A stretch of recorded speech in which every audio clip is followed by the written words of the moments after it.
ఆదివారము అంటే ప్రత్యక్ష భగవానుడైన సూర్యదేవుడికి ప్రీతికరమైన రోజు. ఈరోజు ఏం చేయకపోయినా సరే ఈ 5 పరిహారాలు పాటిస్తే జీవితంలో సంపద, శ్రేయస్సు సిద్ధిస్తుందట.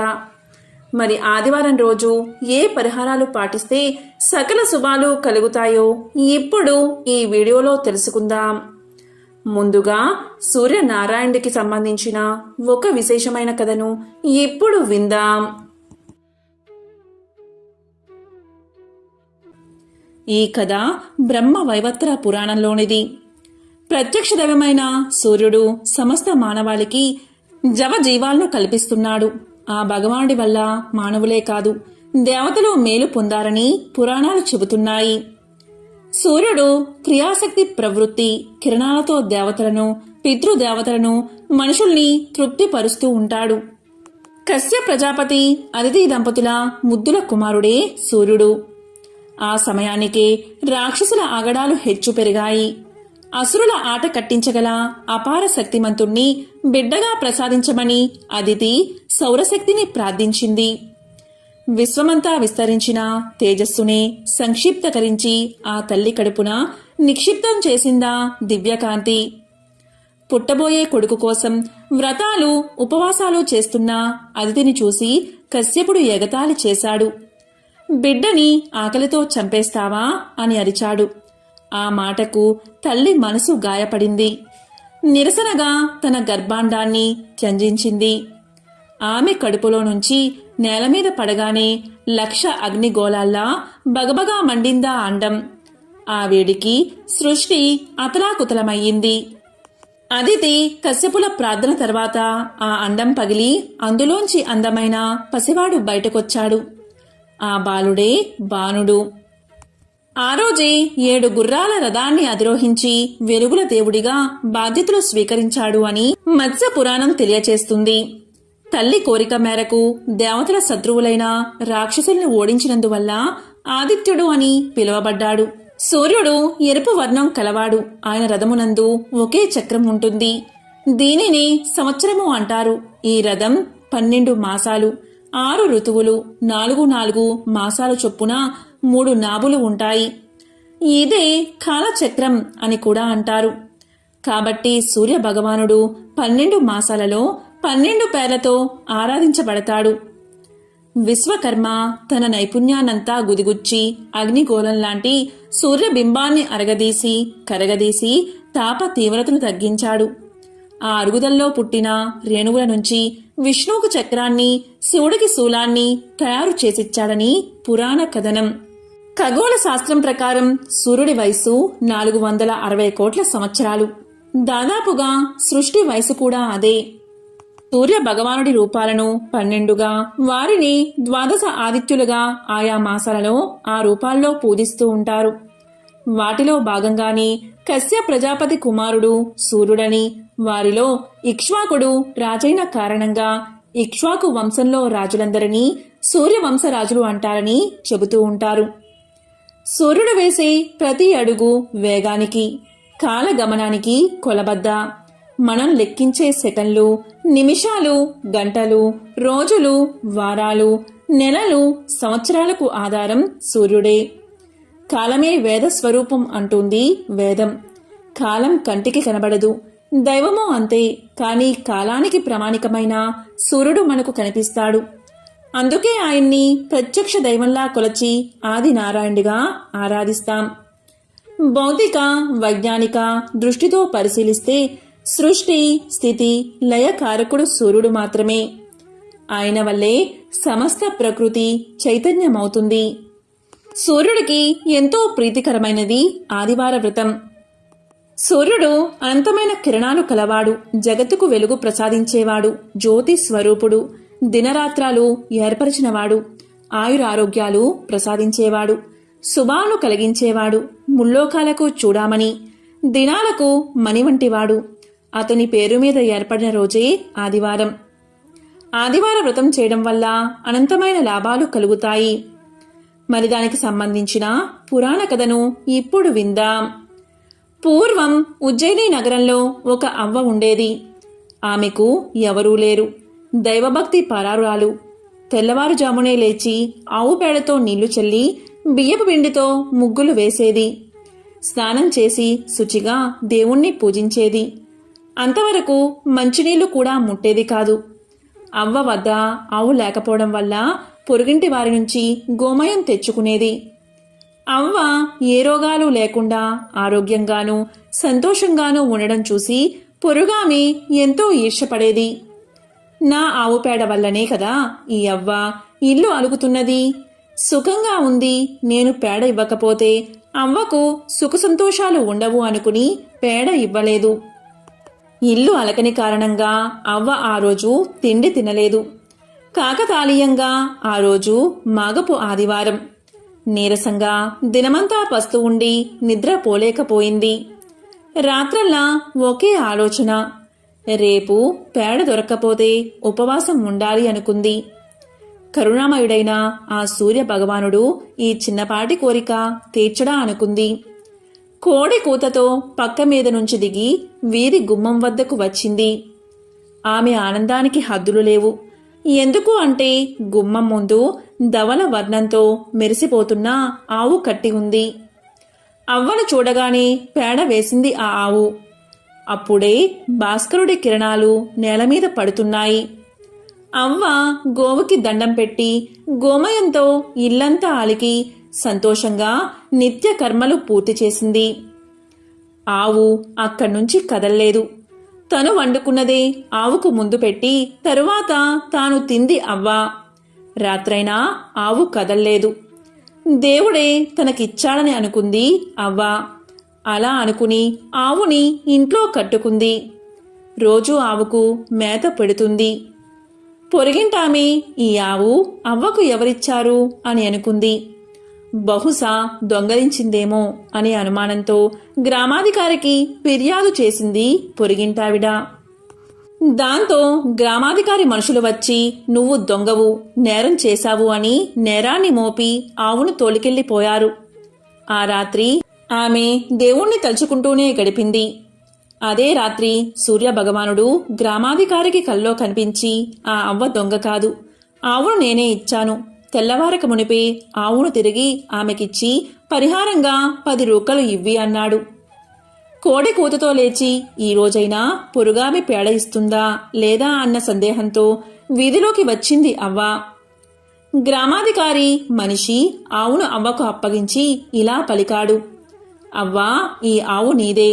నష్టపరిహారంగా మా యజమాని 10 రూకలిచ్చాడు, తీసుకో అన్నాడు. దీంతో అవ్వ ఎంతగానో సంతోషించింది. ఆ సూర్యభగవానుణ్ణి వేవేల స్తుతించింది. అబద్ధం చెప్పినా పొరుగింటామెకు శిక్ష పడింది. ఆనాటి నుండి ఆ గ్రామవాసులు ఆదివార వ్రతాన్ని చేయడం మొదలుపెట్టారు. ఆదివారం ఈ వ్రతాన్ని ఆచరించడం వల్ల జన్మ జన్మల సంచిత పాపం నశించి అనంత పుణ్యం లభిస్తుంది. అంతేకాదు, రోగ భయాలు ఉండవు. సిరి సంపదలతో ఇల్లు కలకలలాడుతుంది. ప్రతి ఆదివారం ఏమీ చేయకపోయినా సరే ఆదిత్య హృదయాన్ని పఠించండి. ఆదిత్య హృదయం పరమ పవిత్రం. ఒక స్తోత్రరాజం వంటి మహామంత్రం.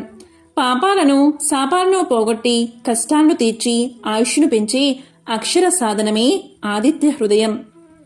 ఈ అమోఘమైన స్తోత్రరాజాన్ని శ్రీరామచంద్రుడికి అగస్త్య మహర్షి మంత్రాల వంటి మాటల్లో వివరించాడు. ఆరోగ్య భాగ్యమును సకల సంపదలను ప్రసాదించేవాడిగా ప్రత్యక్ష దైవంగా సూర్య భగవానుడి పేరు ప్రఖ్యాతి కాంచాడు. ఆదిత్య హృదయం మహాపవిత్రమైనది. దీనిని భక్తి శ్రద్ధలతో ఎల్లవెలలా పారాయణం చేస్తే ఇహలోకాన అన్ని రకాల సంపదలు, పరమున పుణ్యలోకాన్ని పొందుతారు. నిత్యం పారాయణం చేయలేకపోతే ఆదివారం పఠించినా చాలు. ఇలా చేస్తే న్యాయ వివాదాల్లో చిక్కుకుని కోర్టుల చుట్టూ తిరుగుతూ సతమతమయ్యేవారు దీన్ని పారాయణ చేస్తే దాని నుండి విముక్తి పొందుతారు. దరిద్రంతో బాధపడుతున్నవారు అనునిత్యం పారాయణం చేస్తే సకల అష్టైశ్వర్య సంపదలను పొందుతారు. అనారోగ్య రుగ్మలతో బాధపడుతున్నవారు ఆదిత్య హృదయాన్ని పఠిస్తే రోగాలు మాయమవుతాయి. నిరుద్యోగులు పారాయణ చేస్తే మంచి ఉద్యోగం లభిస్తుంది. విద్యార్థులు పారాయణం చేస్తే పరీక్షల్లో మంచి మార్కులతో ఉత్తీర్ణులవుతారు. ఆదిత్య హృదయం రామ రావణ సంగ్రామంలో వెలువడింది. రామరావణ యుద్ధం జరుగుతుంది. గొప్ప తపశక్తితో పరమశివుడి అనుగ్రహం పొందిన రావణుడు ధైర్యంగా శ్రీరాముణ్ణి ఎదుర్కొంటున్నాడు. రావణుణ్ణి ఎలా సంహరించడమా అని శ్రీరాముడు తీవ్రంగా ఆలోచిస్తున్నాడు. అమోఘమైన తపశ్శక్తి కలిగిన రావణాసురుణ్ణి వధించడానికి శ్రీరామునికి సఖ్యం కాలేదు. రావణుడు చావు లేకుండానట్లు అనేక వరాలు పొందడం వల్ల శ్రీరామునికి రావణాసుర వధ వీలు కాలేదు. శ్రీరాముడు ఎన్ని అస్త్రశస్త్రాలు ప్రయోగించినా రావణుడు చావలేదు. దీనితో శ్రీరాముడు ఎంతో బాధపడ్డాడు. ఈ యుద్ధాన్ని అంతరిక్షం నుంచి దేవతలు, గంధర్వులు, మహర్షులు మొదలైన వారంతా తిలకిస్తున్నారు. వారిలో అగస్త్య మహర్షి కూడా ఉన్నాడు. రావణుడి యుద్ధ తీవ్రత చూసి దిగులుతో ఉన్న శ్రీరాముడి సమీపానికి అగస్త్యుడు వచ్చి అతడి దైవత్వాన్ని గుర్తుచేసి ఆదిత్య హృదయ మంత్రాన్ని బోధించాడు.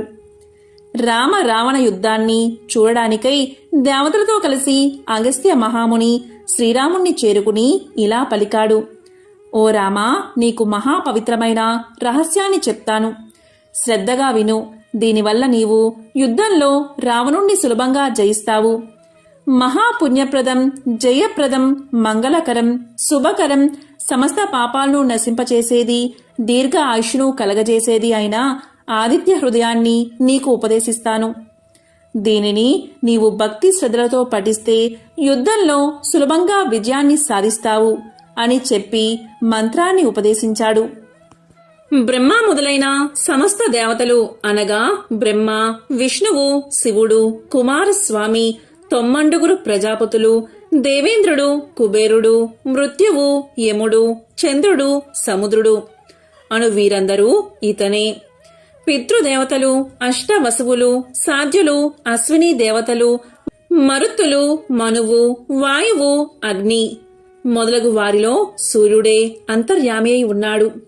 బంగారు రూపం గల అందం, గర్భమందు కలవాడు, బంగారంతో సమానమైన అంతఃకరణ కలవాడును, చల్లని వాడవును, శత్రు సంతానములను పోగొట్టు వాడును, లోకమునకు వెలుతురు కలగజేయ వాడువును, అదితి యొక్క కుమారుడవును, మంచును పోగొట్టు వాడవును అయినా నీకు భక్తితో నమస్కరించి స్తోత్రాన్ని చేస్తున్నాను.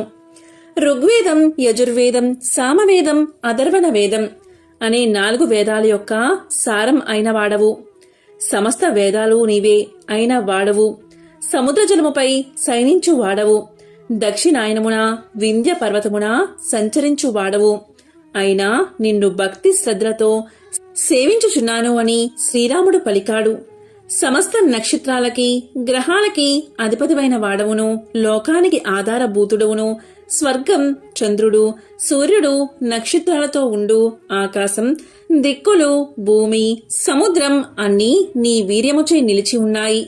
ఇంద్రుడు, దాత, భృగుడు, పూషుడు, మిత్రుడు, వరుణుడు, ఆర్యముడు, అర్చిస్సు, వివస్వంతుడు, త్వష్ట, సవిత, విష్ణువు అనే పేరుగల 12 ఆదిత్యులలో అంతర్యామి అయిన నీకు భక్తితో నమస్కారం చేస్తున్నాను. ఈ విధంగా శ్రీరాముడు ఆదిత్య హృదయాన్ని 3 సార్లు పఠించగా ఆ పరమాత్ముడు ఆనందించిన వాడై దేవతలతో కలిసి వచ్చి ఆదిత్యుడు పులకాంకిత శరీరుడై శ్రీరాముణ్ణి చూసి ఇలా పలికాడు. ఓ రామా, రావణుడకు అంత్యకాలం సంప్రాప్తించింది. ఆలస్యం చేయకుండా త్వరపడు అని ఆశీర్వదించాడు. త్వర అనే మాట ఆదిత్యుని నోట వెలువడిన వెంటనే రావణ సంహారం జరిగి లోక కళ్యాణం జరిగింది. బయటి శత్రువునే కాక అంతఃశత్రువులను కూడా అవలీలగా జయించేందుకు ఆదిత్య హృదయం అమోఘమైన అక్షర సాధనమని ఉపదేశించాడు. తాను వెలుగుతూ ప్రపంచానికి వెలుగును ప్రసాదించే భాస్కరుణ్ణి నమ్ముకుంటే ఏమీ లోటు ఉండదు అన్నాడు. సూర్యుడికి గల విశేషనామాలు ఆదిత్య హృదయంలో ప్రస్తావించబడ్డాయి. గంగానది విష్ణు పాదాల నుంచి పుట్టింది. యమున సూర్యుడికి, సంధ్యాదేవికి జన్మించింది. అటువంటి నదుల సంగమ స్థానం చాలా పవిత్రమైనది. గంగానదిని స్మరించినంత మాత్రం చేతనే సర్వ బాధలు తొలగిపోతాయి, సమస్త పాపాలు నశిస్తాయి. గంగానదీ తీరంలో ప్రయాగ అనే పవిత్ర తీర్థముంది. బ్రహ్మదేవుడు ఇక్కడ యజ్ఞం చేశాడు. ఇక్కడ అన్ని తీర్థాల్లోనూ స్నానం చెయ్యవచ్చు. ఆ పుణ్య గంగానదిలోని నీటి బిందువులని స్పృశించినంత మాత్రం చేతనే సమస్త పాపాలు తొలగి మహాపుణ్యం కలుగుతుంది. ఈ విధంగా నారద మహర్షి గంగ గురించి తెలియచేస్తూ గంగా నదీ స్నానం వల్ల సకల పాపాలు తొలగిపోతాయని చెప్తూ ఇంకా ఇలా తెలియచేశాడు. సూర్యవంశంలో పురూరవుడు అనే రాజు ఉండేవాడు. అతని కుమారుడు బాహు. తండ్రి మరణం తర్వాత బాహు రాజయ్యాడు. అతను ధర్మాత్ముడు. ప్రజల్ని చక్కగా పరిపాలించేవాడు. ప్రజల్ని కన్న బిడ్డల్లా చూసుకునేవాడు. బ్రాహ్మణ, క్షత్రియ, వైశ్య, శూద్ర అనే 4 వర్ణాలు ఉంటాయి. వారు ఎవరి విద్యుత్ కర్మలను వారు అనుసరించాలి, లేకపోతే పూర్తిగా నాశనం అవుతారు. బాహు పరిపాలనలో వర్ణాశ్రమ ధర్మాలు సక్రమంగా కొనసాగేవి. భూమి మీద ఉన్న అన్ని ద్వీపాలలో బాహు అశ్వమేధ యాగాన్ని చేశాడు. బాహు ఎంతో తెలివైనవాడు. శత్రువులందరినీ జయించాడు. బాహు పరిపాలనలో అందరూ సుఖశాంతులతో ఉండేవారు. వర్షాలు సక్రమంగా పడి పంటలు బాగా పండేవి. ఇలా ఆ రాజు 90,000 సంవత్సరాలు రాజ్యాన్ని పరిపాలించాడు. ఇలా ఉండడం వల్ల బాహుకు అహంకారం పెరిగిపోయింది. అతను ఇలా అనుకున్నాడు, నేను ఈ ప్రపంచాన్ని పాలిస్తున్నాను. నేను ఎన్నో యజ్ఞాలు చేశాను. నేను ఎంతో శక్తివంతుణ్ణి. నన్ను కాక ప్రజలందరూ ఎందుకు దేవుణ్ణి పూజిస్తున్నారు? నేను అన్ని శాస్త్రాలు చదివిన పండితుణ్ణి కదా, నాకంటే ఎవరు గొప్పవారు అనుకున్నాడు. ఇటువంటి అహంకారం నుండి మిగిలిన ఇతర దుష్ట భావాలు వచ్చాయి. యవ్వనం, ఐశ్వర్యం, అధికారం, ముందుచూపు లేకపోవడం మొదలైనవి దుఃఖానికి దారితీస్తాయి. అన్ని దుర్గుణాలు బాహుకు వచ్చేశాయి. అతనిలో అసూయ, ద్వేషాలు కూడా చేరినందువల్ల శత్రువులు ఎక్కువయ్యారు. అధర్మవర్ధనుడు అయినందువల్ల విష్ణువు, లక్ష్మీదేవి అతన్ని విడిచిపెట్టారు. బాహు 1 నెల యుద్ధం చేసి హైహయులు తాళ జంగుల చేతిలో ఓడిపోయాడు.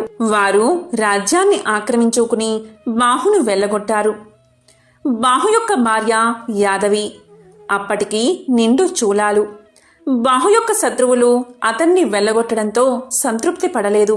బాహు కుమారుడు జన్మించాక తమ మీద పగ తీర్చుకుంటాడేమో అని భయపడ్డారు.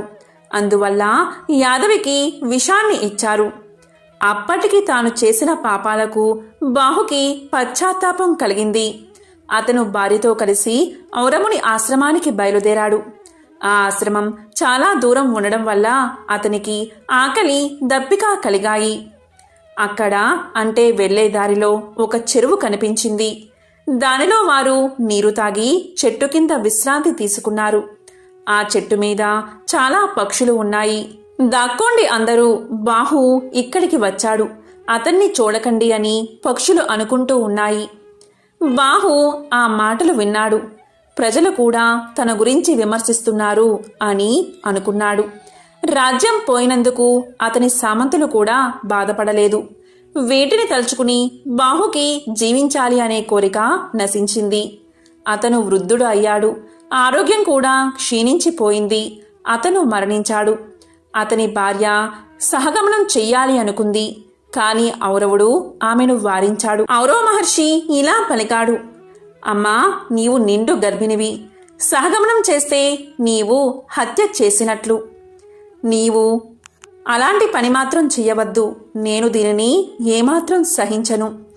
నీవు ఒక శక్తివంతుడైన రాజుకి జన్మను ఇవ్వబోతున్నావు అన్నాడు.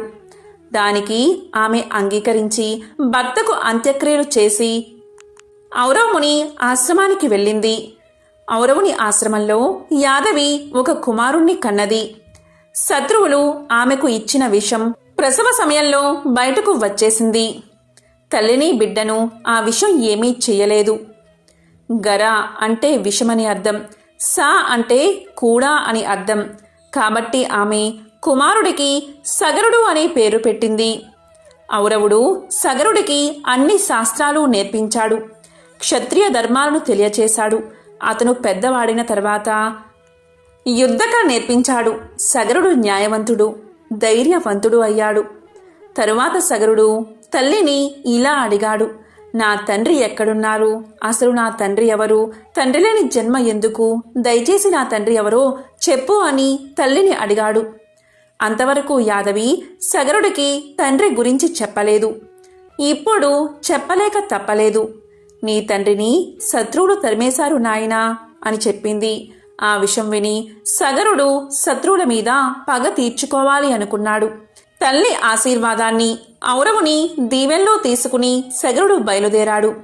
వశిష్ఠుడు బాహు యొక్క గురువు కాబట్టి సగరునికి కూడా గురువే. సగరుడు వశిష్ఠుని వద్దకు పోయి అతని ఆశీర్వాదాన్ని తీసుకున్నాడు. వశిష్ఠుడు సగరునికి ఇంద్రాస్త్రాన్ని, వరుణాస్త్రాన్ని, బ్రహ్మాస్త్రాన్ని, ఆగ్నేయాస్త్రాన్ని మొదలైన దివ్య అస్త్రాలు ఇచ్చాడు. శక్తివంతమైన ధనస్సు కూడా ఇచ్చాడు. వీటి వల్ల సగరుడు అజయుడు అయ్యాడు. సగరుడు శత్రువులపై యుద్ధం చేశాడు. కొంతమంది శత్రువులు చనిపోయారు. బతికున్నవారు వశిష్ఠుని వద్దకు రక్షణ కోసం వెళ్లారు. అప్పుడు సగరుడు వశిష్ఠుడితో ఇలా చెప్పాడు. ఋషివర్య, ఈ పాపాత్మలను చంపడం అవసరం. వారికి మీరు రక్షణ ఇవ్వకండి, శత్రువుని బతకనివ్వకూడదు అన్నాడు. దానికి వశిష్ఠుడు ఇలా పలికాడు. వద్దు, వారిని బతకనివ్వు. తెలివి తక్కువగా చంపడం మంచిది కాదు. తరువాత వారి పాపాలకు వారే శిక్షను అనుభవిస్తారు. రక్షణ కోసం వచ్చిన వారిని చంపి నువ్వు పాపాన్ని ఎందుకు మూట కట్టుకుంటావు అన్నాడు వశిష్ఠుడు. అప్పుడు సగరుడు వారిని చంపకుండా విడిచిపెట్టాడు. కాని వారిని మరో విధంగా శిక్షించాడు.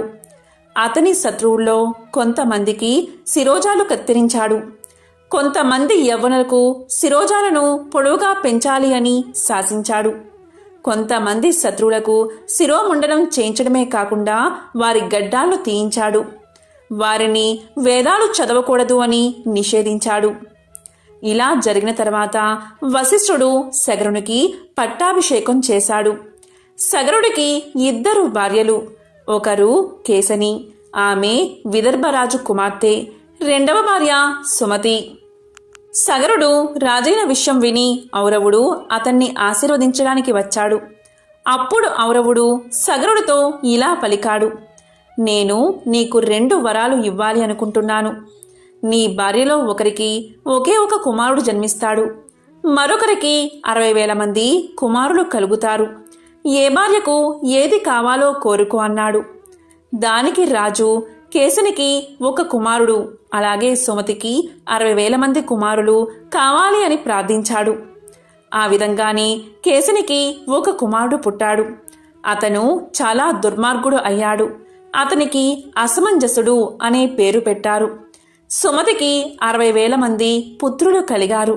వారందరూ కూడా అసమంజసుడిలాగే దుర్మార్గులు అయ్యారు. మొదట్లో సగరుడు కుమారుల గురించి పట్టించుకోలేదు. అసమంజసుడికి 1 కొడుకు పుట్టాడు. అతని పేరు అంశుమంతుడు.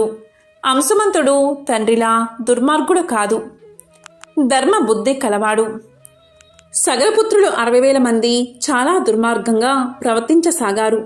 యాగాలను ధ్వంసం చేసేవారు, సాధువుల్ని హింసించేవారు, దేవతలకు ఇచ్చే నైవేద్యాలను తీసుకునేవారు, అప్సరసలను ఎత్తుకుని పోయేవారు, పారిజాత పుష్పాలను దొంగలించేవారు. ఇదంతా చూసిన ఇంద్రాది దేవతలు వారిని ఎలాగైనా నాశనం చెయ్యాలి అనుకున్నారు. వారందరూ కలిసి కపిలుడు అనే ముని ఆశ్రమానికి చేరుకున్నారు. కపిలుడు విష్ణు భక్తుడు. విష్ణువంతా శక్తివంతమైన వాడు. పాతాళ లోకంలో అతని ఆశ్రమం ఉంది. వారందరూ కపిలముని వద్దకు వచ్చారు. వారు ఇలా పలికారు. ఓ మహర్షి, సగరపుత్రుల నుండి లోకాన్ని కాపాడండి అని వేడుకున్నారు. దానికి ఆ మహర్షి ఇలా సమాధానం చెప్పాడు. భయపడకండి దేవతలారా, ఇతరులను బాధించేవాళ్ళు ఎంతటి పాపాత్ములైనా శిక్షను అనుభవిస్తారు. మీరు నిశ్చింతగా స్వర్గానికి వెళ్ళండి అన్నాడు. ఇంతలో సగరుడు అశ్వమేధ యాగాన్ని ప్రారంభించాడు.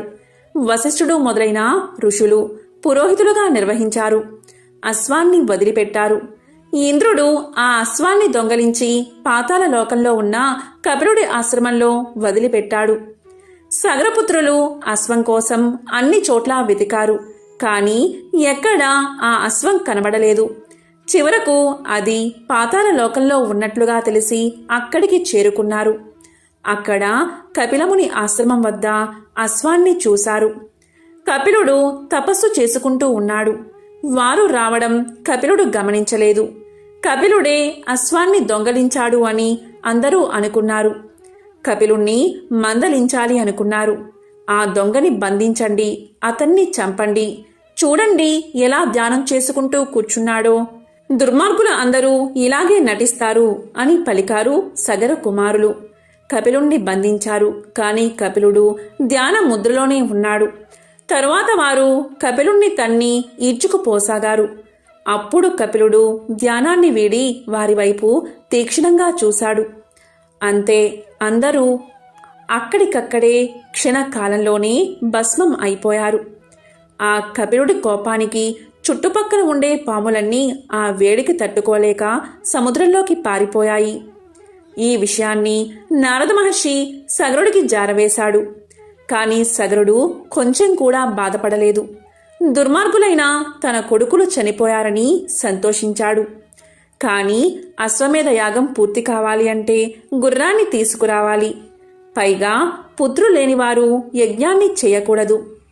సగరుడు అంశుమంతుణ్ణి దత్తత తీసుకున్నాడు. గుర్రాన్ని తెమ్మని పంపించాడు. అప్పుడు అంశుమంతుడు కపిలుడి ఆశ్రమానికి వెళ్ళాడు. కపిలుణ్ణి దర్శించి ఆయనతో ఇలా పలికాడు: మహర్షి, మా తండ్రి పినతండ్రులు చేసిన దుశ్చర్యలకు క్షమించండి. మునులు సహజంగానే క్షమాగుణం కలవారు కదా. గంధపు చెక్క సుగంధాన్ని ఏ విధంగా విరజిమ్ముతూ ఉంటుందో, హాని చేసినా క్షమించే గుణం మీ వంటి వారికి ఉంటుంది కదా. దయచేసి వారిని క్షమించండి అని ప్రార్థించాడు. అప్పుడు కపిలుడు ఇలా పలికాడు: నీ మాటలకు ఎంతగానో సంతోషించాను. ఏదైనా వరం కోరుకో అన్నాడు. దానికి అంశుమంతుడు ఇలా పలికాడు: స్వామి, నా తండ్రి పినతండ్రులు ఏ విధంగా స్వర్గానికి వెళ్తారో సెలవివ్వండి. ఇంతకంటే నేను కోరేది ఏమీ లేదు అన్నాడు. అప్పుడు ఆ మహర్షి ఇలా పలికాడు: అంశుమంతా, నీ మనవడు స్వర్గం నుండి పవిత్రమైన గంగను భూమికి తీసుకువస్తాడు. అప్పుడు నీ తండ్రి పినతండ్రులకు స్వర్గ ప్రాప్తి కలుగుతుంది. వారి పాపాలు క్షమించబడతాయి. నువ్వు ముందుగా గుర్రాన్ని తీసుకుని వెళ్ళు అని దీవించాడు. అంశుమంతుడు జరిగిన విషయాన్ని సగరుడికి తెలియచేశాడు. అంశుమంతుడికి దిలీపుడు అనే కుమారుడు ఉన్నాడు. ఆ దిలీపుని కుమారుడే భగీరథుడు. భగీరథుడు ధర్మాత్ముడు, సత్యవంతుడు, ఎన్నో యాగాలు చేశాడు. ఒకసారి అతన్ని చూడడానికి యముడే స్వయంగా వచ్చాడు.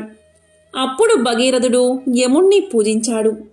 మానవ మాతృలైన నన్ను చూడడానికి మీ వంటివారు వచ్చినందుకు నా జన్మ ధన్యమైంది. ధర్మం గురించి వివరించండి అన్నాడు. అలాగే పాపుల యొక్క గతి ఏమవుతుంది అని అడిగాడు. దానికి యముడు ఇలా సమాధానం చెప్పాడు: బ్రాహ్మణులకు దానం ఇవ్వడం వల్ల చాలా పుణ్యం వస్తుంది. లేదా వారికి ఉపాధి కల్పించినా సరే అంతే పుణ్యం వస్తుంది. తులసి మొక్కను పెంచితే అలాంటివాడు ధన్యుడు అవుతాడు. పాపాలు నశించిపోతాయి.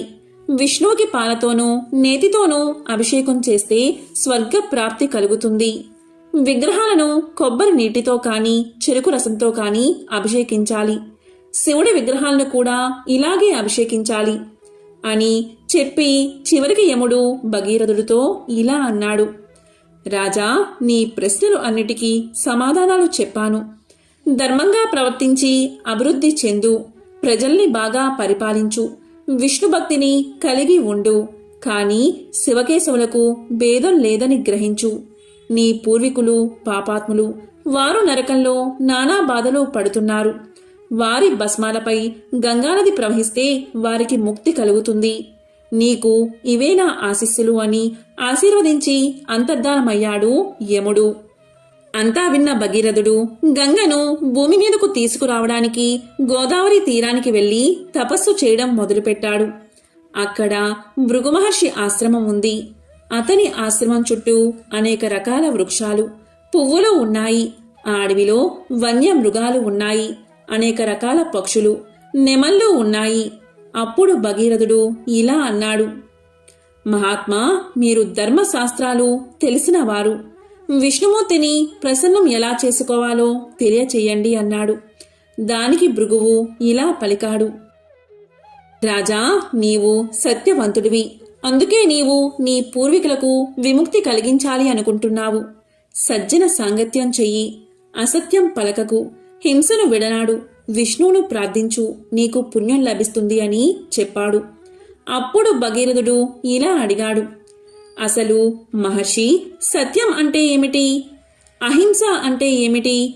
విష్ణువుని ఎలా ప్రార్థించాలి? నన్ను మీ కొడుకుగా భావించి నా ప్రశ్నకు సమాధానం చెప్పండి అన్నాడు. దానికి ఆ భృగు మహర్షి ఇలా సమాధానం చెప్పాడు. మతానికి విరుద్ధం కాని వాటిని చెప్పడమే సత్యం. ఇతర జీవులకు హాని కలిగించకుండా ఉండేది అహింస. ఇతరులను శత్రువులుగా భావించేవారు, మతానికి విరుద్ధంగా ప్రవర్తించేవారు మందబుద్ధులు, పాపాత్ములు. అలా చేయనివారు సజ్జనులు. వారు వేదాలను అనుసరిస్తారు, ధర్మబద్ధమైన పనులను సజ్జనులు చేస్తారు, ఇతరులకు మేలు చేస్తారు, వారికి పుణ్యం లభిస్తుంది. విష్ణువును పూజించడానికి ప్రత్యేకమైన విధానాలు ఏమీ లేవు. ఎందుకు అంటే విశ్వమంతా విష్ణువు వ్యాపించి ఉన్నాడు. సర్వజీవులు విష్ణు యొక్క అంశలే అనే భావాన్ని కలిగి ఉండాలి అని చెప్పాడు భృగు మహర్షి. ఈ మాటలన్నీ విన్న తర్వాత భగీరథుడు భృగు వద్ద సెలవు తీసుకుని తపస్సుకై అడవులకు వెళ్ళాడు. కొంతకాలం అడవిలో తపస్సు చేసిన తర్వాత హిమాలయాలకు వెళ్ళాడు. అక్కడ గంగానది ప్రవహిస్తూ ఉంది. ఆ ప్రదేశంలో భగీరథుడు ఘోరమైన తపస్సు చేశాడు. చాలా కాలం గడిచిపోయింది. ప్రాణాయామం చేస్తూ 60,000 సంవత్సరాలు తపస్సు చేశాడు. భగీరథుని నాసిక రంధ్రాల ద్వారా పొగరావడం ప్రారంభించింది. అప్పుడు దేవతలు భగీరథుడి తపస్సుకి భయకంపితులు అయ్యారు. అతను వరాన్ని పొంది తమను స్వర్గం నుంచి గెంటి వేస్తాడు అనుకుని అతని తపస్సుకు భంగం చెయ్యాలి అనుకున్నారు. వారు క్షీరోద అనే మహాసముద్ర ప్రాంతానికి వెళ్ళి విష్ణువును ప్రార్థించారు. అప్పుడు విష్ణువు ప్రత్యక్షమై భగీరథునికి అటువంటి దురుద్దేశం లేదని దేవతలకు చెప్పి భగీరథుడికి సాక్షాత్కరించాడు శ్రీ మహావిష్ణువు. అప్పుడు మహావిష్ణువు ఇలా పలికాడు. భగీరథ, నువ్వు నీ పూర్వీకులకు స్వర్గప్రాప్తి కలిగించాలి అనుకుంటున్నావు. శివుడికి నాకు భేదం లేదు. శివుణ్ణి ప్రార్థిస్తే నీ కోరిక తీరుతుంది అన్నాడు. అప్పుడు భగీరథుడు విష్ణువు మాటపై శివుణ్ణి ప్రార్థించాడు. అప్పుడు శివుడు ప్రత్యక్షమయ్యాడు. భగీరథ, నీ తపస్సుకు మెచ్చాను. ఏం వరం కావాలో కోరుకో అన్నాడు. అప్పుడు భగీరథుడు, ప్రభు, నా పూర్వీకులకు సద్గతి కలిగించాలి అని కోరుకుంటున్నాను. కాబట్టి గంగను భూమి మీదకి రప్పించండి అన్నాడు. అప్పుడు శివుడు వరాన్ని ఇచ్చి అదృశ్యమయ్యాడు. వెంటనే గంగ బయలుదేరింది. అందువల్ల గంగకు భాగీరథి అనే పేరు వచ్చింది. భగీరథుడు గంగను కపిలముని ఆశ్రమానికి తీసుకువచ్చాడు. అతని పూర్వీకుల భస్మాల మీదుగా గంగను ప్రవహింపచేశాడు. దీంతో భగీరథుని పూర్వీకులకు స్వర్గ ప్రాప్తి కలిగింది. ఇదే గంగానది మహత్యాన్ని తెలిపే ఒక విశేషమైన కథ. ఎంతో పవిత్రమైన ఈ కథను విన్నా, చదివినా, చెప్పినా, వినిపించినా సకల శుభాలు కలుగుతాయి. ఓం నమః శివాయ. ఓం నమో నారాయణాయ. ఓం సూర్యాయ నమః.